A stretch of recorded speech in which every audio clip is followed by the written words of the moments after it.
السلام علیکم ناظرین، میں سید شاہد عباس نقوی ایک بار پھر آپ کی خدمت میں حاضر ہوں۔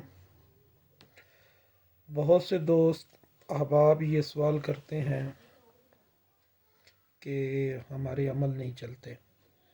بہت سے عاملین مجھ سے عمل بھی لیتے ہیں، جفر کے حصہ آثار کے عمل لیتے ہیں، اور ان کا خیال یہی ہوتا ہے کہ آج ہی ہم جا کر اس قاعدے کلیے کو استعمال کریں گے اور محبوب قدموں میں اور دشمن کو ذلیل کر لیں گے، یا حاجات کا کوئی بھی عمل ہم جب کریں گے تو اس میں کامیابی حاصل ہوگی۔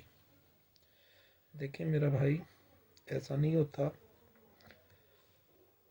عمل کی حقیقت میں، اس کی سچائی میں، اس کی افادیت میں کوئی شک نہیں ہوتا۔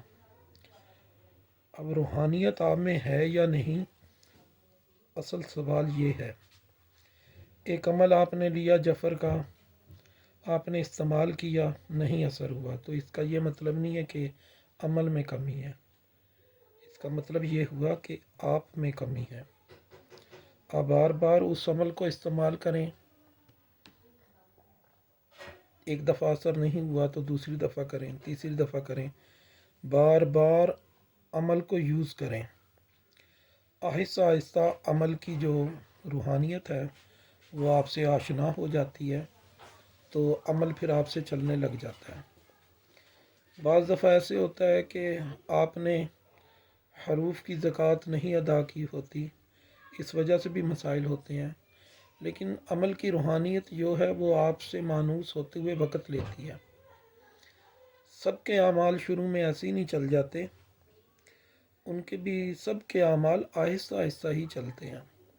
جب میں نے یہ کام شروع کیا تھا تو اس وقت سارے اعمال نہیں چلتے تھے، تو آہستہ آہستہ پھر یہ عمل چلنے لگے۔ بار بار ایک عمل کو آپ یوز کریں، حب کے لیے، بغض کے لیے، حاجات کے لیے، کوئی طلسم بنا رہے ہیں یا کوئی اور قاعدہ کسی کام کے لیے بنا رہے ہیں، تو آپ اس کو بار بار یوز کریں، تب کہیں جا کر عمل آپ سے چلتے ہیں۔ اور بہت سے عاملین جو دوست ہیں وہ یہ شکایت کرتے ہیں، شاہ جی آپ سے عمل لیا، کام نہیں کیا۔ ان کے دل میں یہ جاتا ہے کہ شاہ صاحب نے عمل صحیح نہیں دیا، یا میں نے عمل کے کچھ راز رکھ لیے ہیں اپنے پاس۔ میرے بھائی ایسا نہیں ہے۔ جس کسی کو بھی عمل دیا پوری ایمانداری سے دیتے ہیں اور پوری ایمانداری سے اس کی رہنمائی کرتے ہیں۔ کمی آپ لوگوں میں ہوتی ہے، آپ میں جتنی روحانیت ہوگی اسی حساب سے آپ کے اعمال چلیں گے۔ انشاءاللہ آپ کو میری باتیں سمجھ آ گئی ہوں گی۔ ہم ایک سلسلہ شروع کر رہے ہیں بہت جلد، جس میں عامل کیسے بنا جائے، شروع سے لے کے آخر تک عامل کیسے بنا جائے، اس کے لیے کیا لوازمات ہونے چاہیے، کیا ٹریننگ ہونی چاہیے، کون سے اسباق ہونے چاہیے، ہم اس پر ایک مکمل پروگرام لے کے آ رہے ہیں۔ آپ انشاءاللہ جو لوگ احباب اس سے شرکت کرنا چاہتے ہیں وہ ہم سے رابطہ کریں، اس کی کوئی فیس نہیں ہے۔ تو اس کی کوئی فیس نہیں ہے، آپ کمنٹ میں اپنا نام لکھیں اور ہم سے رابطہ کریں، ہم آپ کو انشاءاللہ مایوس نہیں کریں گے۔ اب اجازت دیجیے، اللہ نگہبان، السلام علیکم ورحمۃ اللہ وبرکاتہ۔